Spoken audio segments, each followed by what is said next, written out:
Now, many thanks for watching New 24 Television.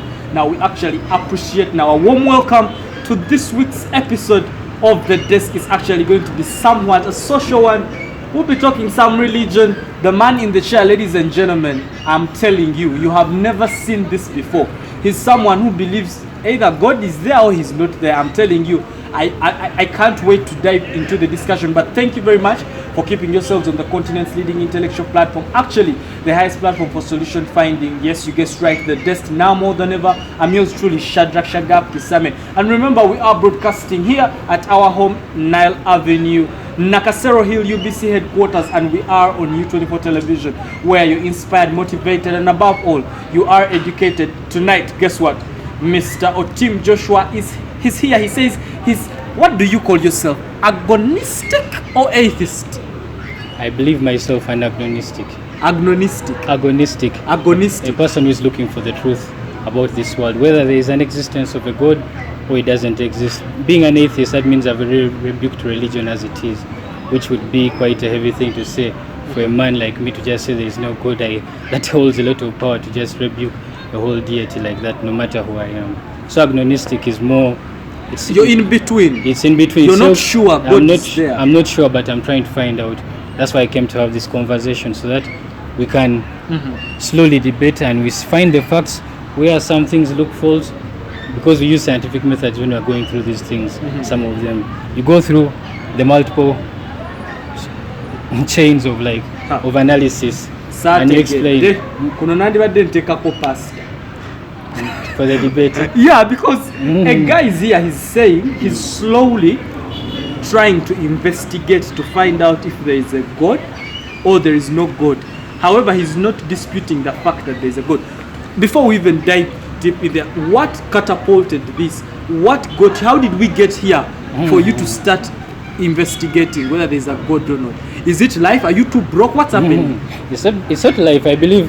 Because religion is like our foundation as society, it is like our fundamental block as a society. So where we build from our morals and how we perceive the world. Right. So I wanted to further investigate. But when I'm not a scientist, but I'm intrigued by things of science, from astro, Darwinian physics, all that Newtonian, the cosmos, those things there, and they don't align with religion. So I was like, why don't they align? If there was this book which was written, there was a God who came many years ago from Mesopotamia, that is like current day Iraq. Jesus Christ came. He told us this truth. Why doesn't his truth align with the current scientific truth? Is science wrong? Is religion wrong? Let us find a way in between. That is what really catapulted me in this kind of direction. Are you even biased? What do you think is the truth? Is it science or is it good? What from you you've been me. For me, I truly believe it. That religion, good as it may be, we all know everything in this world, I believe, even science itself has a good and bad side. Religion to me also has a good and bad side. But its main worry that I have against it is people consider it as fact. Yet for me, I consider it as an imagined reality. Money is an imagined reality. A paper doesn't have that value, but for society to exist, for us to finance, to trade between each other, we have value to the paper. Yeah, we have to have that concept in our mind. So for society to exist, for us to move on, in the earlier stages, we needed a religion to guide us, to give us the morals. Because in the earliest primitive man before, when man was still dispersed, when we were in the hunter-gatherer society, we didn't have a deity, we didn't have a religion to follow. Because we were very few, we were in few blocks, so we didn't need this mass control to direct people. But as we slowly, and that was mainly because of the agricultural revolution, which led people to come and start planting together, and planting together doesn't necessitate you to move around for hunting, gathering. You are in the same environment. You needed something, a fundamental law. And most times people don't want to believe in man. Be like, why are you asking me this? But when they say there is a supernatural being above us who is dictating that this is this, you have a meaning in life, this is what I tell you to do, it seemed like an easier thing. It was a good route, but since it was our oldest way of trying to understand the world that we're in, it is our most flawed. Mr. Otim Joshua, who is funding you? Because this looks like a funded No one is funding me. This is just personal research. A person trying to find the meaning of this world and not accepting them. because okay, I'm not a philosopher, but I like philosophical concepts. The first concept in philosophy is, when you're trying to find out the reason, is epistemology, which is the study of knowledge. How did you acquire this thing? Given that religion is given that there is a God, how did you reach this conclusion? So you slowly follow. People just, there was a God. Okay, the Genesis states that is a fact. God is God. There was the Word, and the Word was God. That for a rational being, a person with critical thinking, that shouldn't hold water. You should further investigate to see if there is a truth. And further, what I was talking about, the fundamentals of philosophy, there is skepticism. You shouldn't be skeptic to everything. Now it's like me saying the world is flat. That has already been considered a fact. We know that the world is round. So, but for religion hasn't been considered a fact because it doesn't mainly necessitate, it doesn't follow the same, what can I say, the same principles with which we used to discover the truth. It branches off in its own direction when it goes in spirituality, things we cannot empirically discover or rationally like go through, use our mental faculties to fully understand. Before we go for a short break, because this is getting intensified, did you grow up as a child in church? Yes. Talk to me about your childhood and religion. I grew up as I was a Protestant. I am no longer, because I'm agnostic, I've fairly abandoned those beliefs. You've abandoned the beliefs, you're no longer Protestant. I've abandoned the beliefs. I can't claim that Jesus is my Lord. I can't claim that because I don't truly believe it. You know, the first statement in Christianity is you have to believe. And if you do not believe, what are you doing there? So I've abandoned those. You don't believe in the Bible? No. I do not believe in the Bible. But you grew up as a child listening and reading the Bible. Yes. You went to Sunday school like a normal child? I went to Sunday school as a Protestant, went to church every day, went to school, went to a Catholic school, attended both Catholic and Protestant mass in the different O-level schools I was in. But when I further went in life, I was like, do these things add up? So when you God willing get married and give birth to a child, you're not sending, what are you going to train this child in? Are you going to take them to church like you did, then have their way later, or you're going to let them have their way now? The main reason why we take children to church, I believe for myself, is to instill morals in them. Isn't that it's not a spiritual aspect, it's just a morality. It's a moral, that is the main component that religion has, we cannot detach ourselves from. That's why I also sometimes say religion has a good role to play in this world, because morality is an aspect that we have, that inner compass that guides you, apart from ethics, which is just among us as me and you. My morality is different, but our ethics should align for us to exist in the same society. I'm going to use a biblical reference just for this part. Is it Jesus who said, treat me the way I believe you should treat you? That originally is not biblical. It is from Judaism. I mean Buddhism, one of the two. It is from there. It was just plagiarized by Christianity because it held a lot of water. And me, I believe that is the fundamental thing I have to tell my child. If you want to be a good person, be good to others. Should I do this to you? If you want to steal, do you also want to be stolen from? That is the fundamental law that we need for coexistence. Now hold it right there. After the break, we discuss whether this man believes there's life after death, whether he believes he will live and die, or why do people die? Is there a superior being? After the break, we dive in, we discuss with Mr. Otim Joshua. You are still on the continent's leading intellectual platform, The Desk.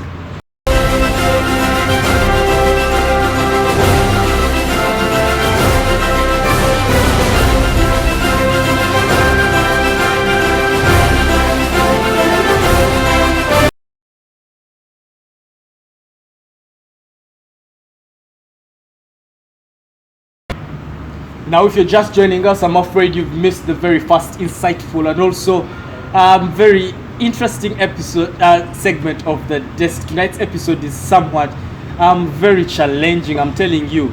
The man actually says that he's somehow not sure there is a God. But guess what? If it's Wednesday, it's all about The Desk. Now, this is the continent's leading, actually, intellectual platform. I'm telling you, tonight we're intellectually debating. This man here has his facts on the hand. You cannot put him on the wall. He says he grew up in church, grew up religious, but now he says he doubts if actually the fundamentals he studied in church are valid. But remember, you can follow this discussion on social media platforms, Facebook, Instagram, and Twitter. Do that for Shadrach Isame and do that for U24 Television. Now you have a second. If you have not subscribed to this YouTube, if you are watching on my YouTube channel, if you have not liked my Facebook and also followed me on Instagram, you have a second. Do that. But for now, we are with Mr. Otim Joshua. So, there is no God. Okay, you're yet to prove if there is a God. The probability that there is existence of a God is quite low.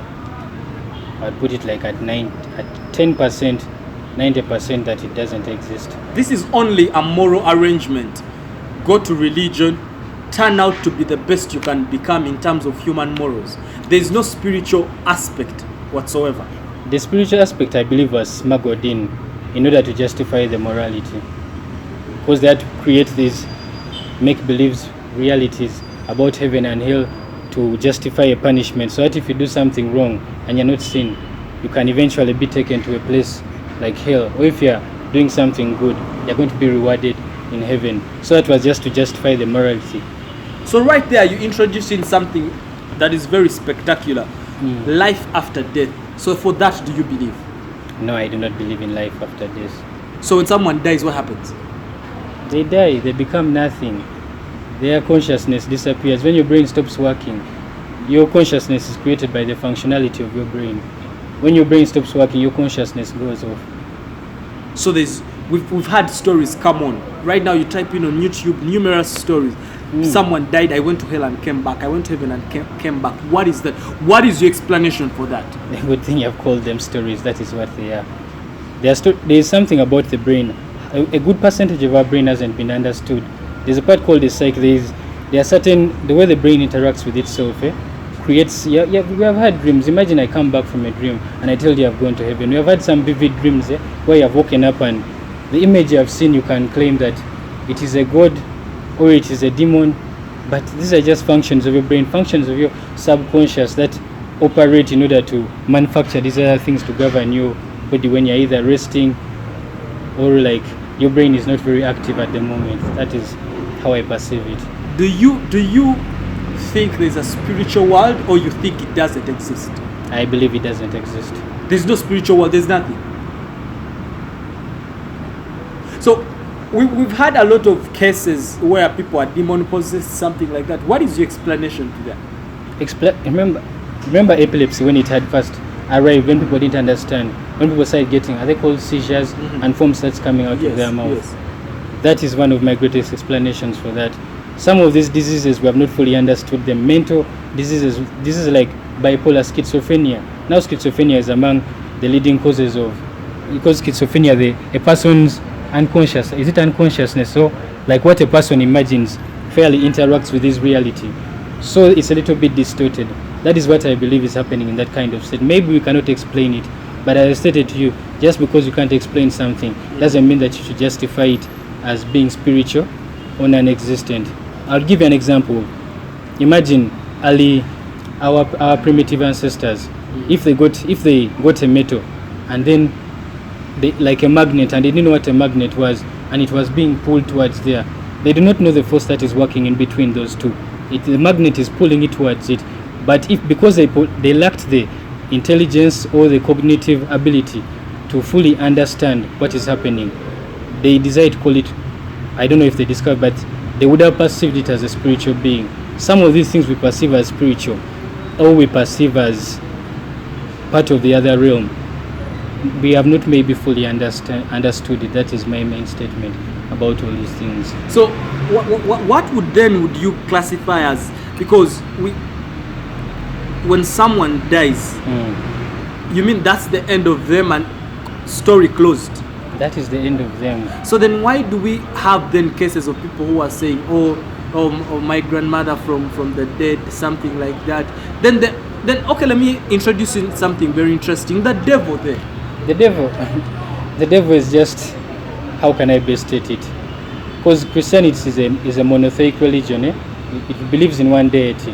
You have seen other religions have multiple, like, I don't know, Buddhism or Judaism. They have these other different gods that they believe in.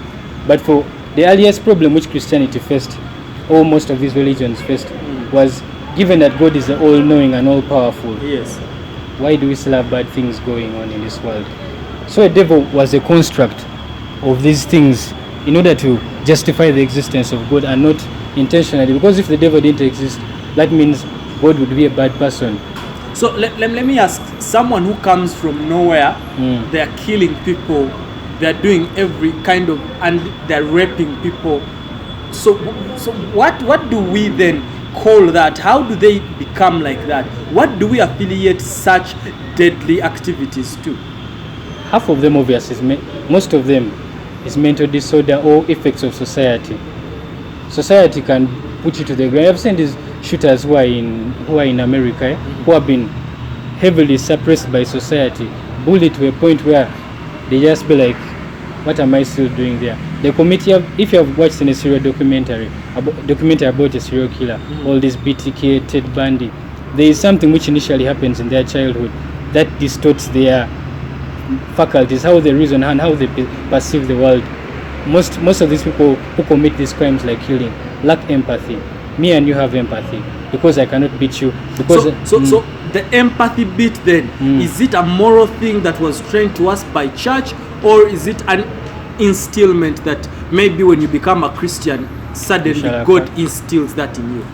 It is instilled in us from our nature. I'll not say genes because it cannot be determined using genealogy, but it's instilled in us. It's just, have you ever seen, how can I say, let me give an example of primitive man. I like using these historical examples because they give us a better perspective. We have studied them. Before, how long has, Christianity, all these other religions, how long have they been in existence? I'm asking, I'm not actually very sure. They have not been here for very long. Prior to that, as I was telling you about primitive man, is over 2,000 years. Yes. After Christ. Yes. Before that, the question you have to ask yourself is, how did those people before us exist? They existed in a society, but they're not killing each other because they had that innate intrinsic value. But they still affirm that there was a God. Not all of them. Many of, that's why I told you that story of when we started gathering into bigger societies, we needed another being that is more powerful than us in order to govern our being and in order to control our society. Before we go for a short break, if you are right, there is no God, how does that help someone's day-to-day life? The first fundamental value why I am trying to preach this is so that it's both for wastage of time, wastage of money, and religion takes a very critical and fundamental part in our lives, which I would call, is it mundane, something that is no, it's like, how can, so you call spirituality and religion mundane? Yeah, it's just an activity. It's like me waking up to slap a wall every day and asking me how does it help me in my being. That's the way you're viewing me. But let me give you an example. I would this is not I would call you an atheist for one reason.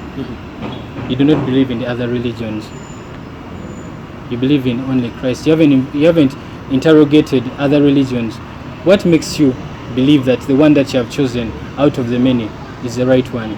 Most of us were born into the religions we have, and most times when people change religions, or like not religions exactly, but they change pastors or like the small branches in a given religion, it's because their moral values are not being fully, fully perceived by this current one, are not fully being dictated. So they change in order to go to a more suitable one, in order for their moral things to align with it. Where are the ones they align? Yeah, so that the new one aligns with their current moral values. Then out of that, the person will say, Christ gave me my morality. Yet the ones who chose for that to align, well, for me who is an atheist, will be like, I got I was going to say morality. I got my morality innately. I was born with it, and it governs me. Just because I'm an atheist, doesn't mean I'm going to just go out, start plundering, beating people because I don't believe in the existence of God. First of all, I fear physical punishment. I don't want to go to jail. That is one. I have empathy. My brain has a response mechanism which will torture me for committing a crime. When I kill someone or when I steal, I'll have that thing in my head when it's like, why did I do this? All right. Why did I do this? Mr. Otim Joshua, I'm going to go for a short break, but when I come back, I want us to discuss things that happen supernaturally. It says supernatural healing. We've got healings in churches, things that happen spiritually. After the break, maybe he has this man has a story for everything, empirically, scientifically, but after the break, we discuss that as we continue with this show that is talking more of atheism and agonistics. I don't even know what that is, but after the break we find out.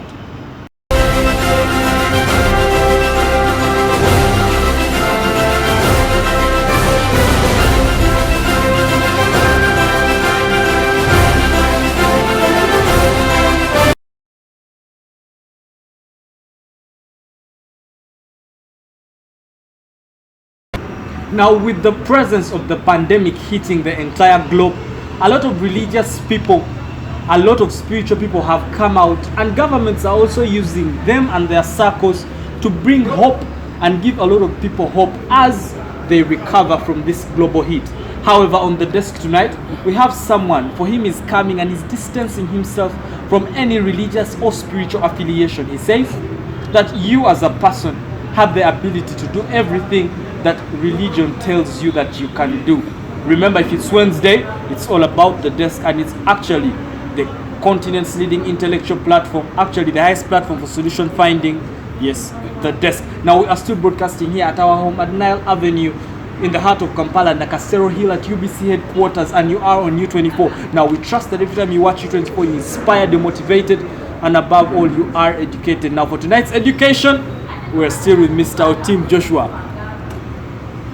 So the supernatural healing we see in churches where someone comes with, say, HIV/AIDS, and they get healed. What is your reservation on that? I'd consider, like everything I've talked about spirituality, I'd consider it false. Because, as I was stating before, if we got medical documents of the person before we confirm, there's something that our bodies have. We are all not the same. There are certain minute differences that can lead you to take a different path in the medical. So if you are sick, we all behave differently. I'm not saying that just because this, my main point is, just because these things occur doesn't mean that you should innately go towards the spiritual or religious direction. That is my main point. So just because of that, you're saying no, supernatural healing doesn't happen? Because I've seen places where churches where someone comes, okay, they are HIV positive, and then they go and check after the pastor or the man of God has done what they are doing, and they come out negative.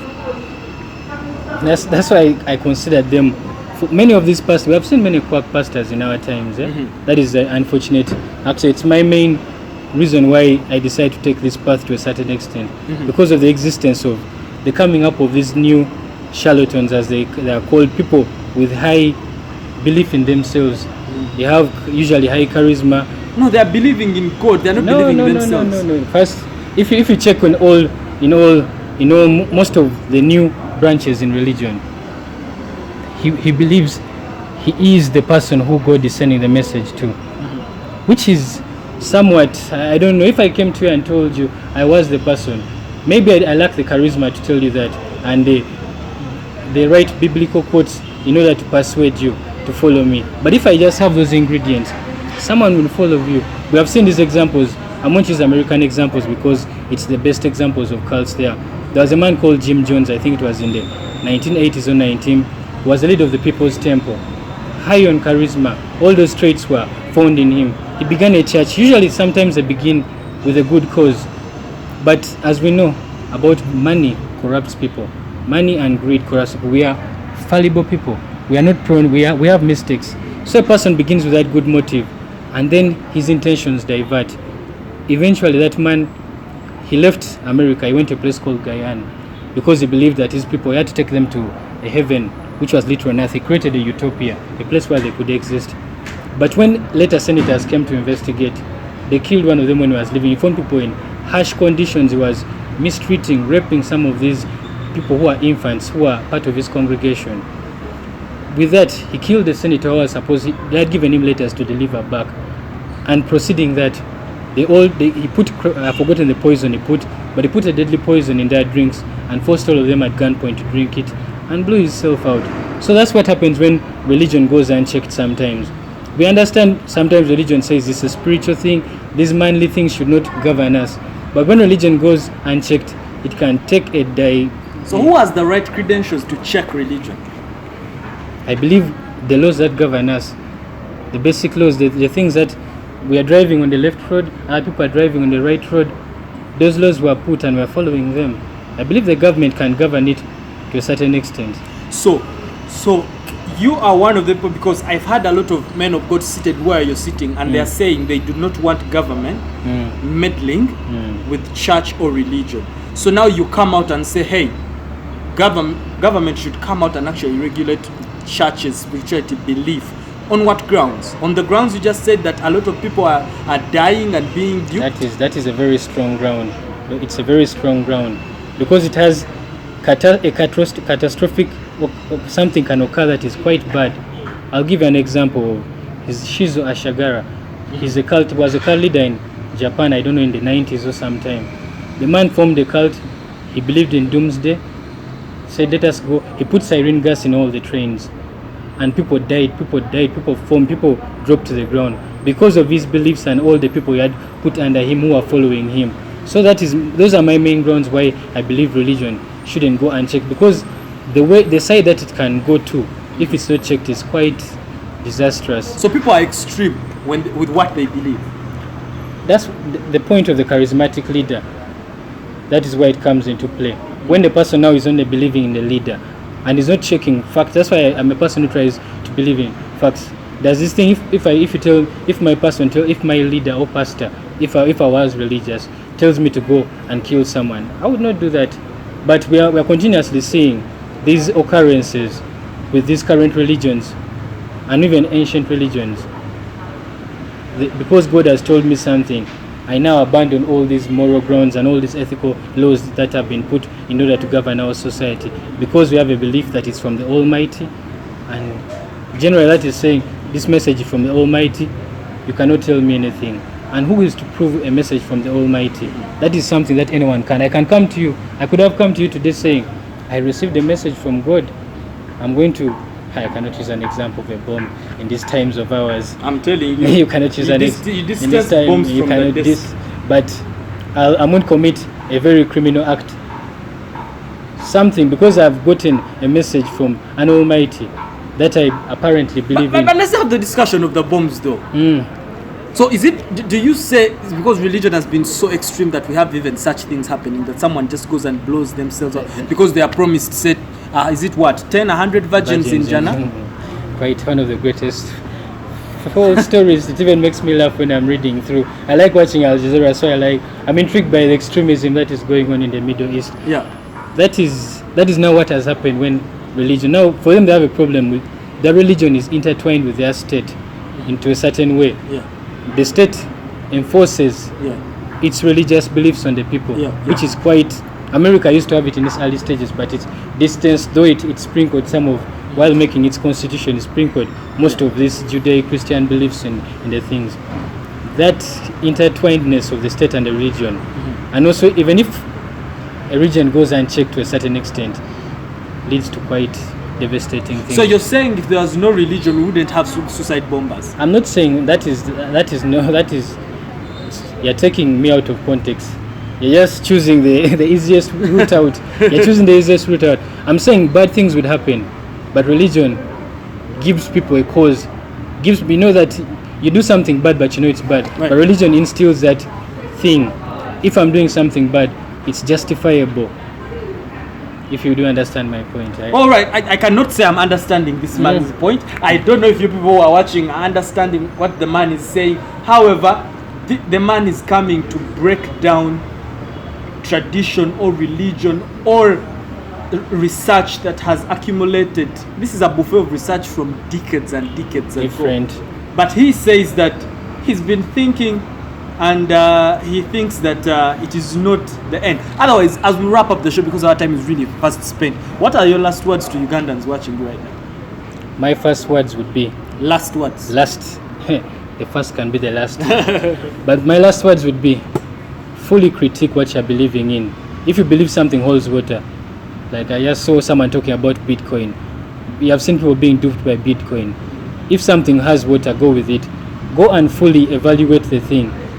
That's why I usually like using scientific methods, because they're proven. You go and carry out an experiment, then you... So you believe in science? I believe in science because it best dictates how our world operates. So you replaced God with science? To a certain extent, yeah. You sacrificed your religious beliefs that you've had all your childhood life at the altar of science? Yes. Let me tell you this. Just because something was given to you at birth doesn't mean that it is right. It is a wrap, ladies and gentlemen. Mr. Otim Joshua, you cannot put him to the wall. He has his beliefs, he's researched, and he is convinced. But the next time you guys will allow me, I'm going to bring, there's a friend of mine, is a man of God that I know very well, Bishop Wisdom. Put him on set with you, and then we try to understand, because there are a lot of people who have questions for you, but they can't. Why? Because they just can't ask you. But you can get back to us for Mr. Otim Joshua on Facebook, Instagram, and Twitter, for Shadrach Isame and U24 Television. But from me and the entire U24 management, for now, for this week's episode, we'd like to say good night, good luck, and adios. May the good Lord bless this beautiful Uganda. Like he said, he doesn't believe in God. But as for Uganda, for God and my country, until next week, same place, same time, good night.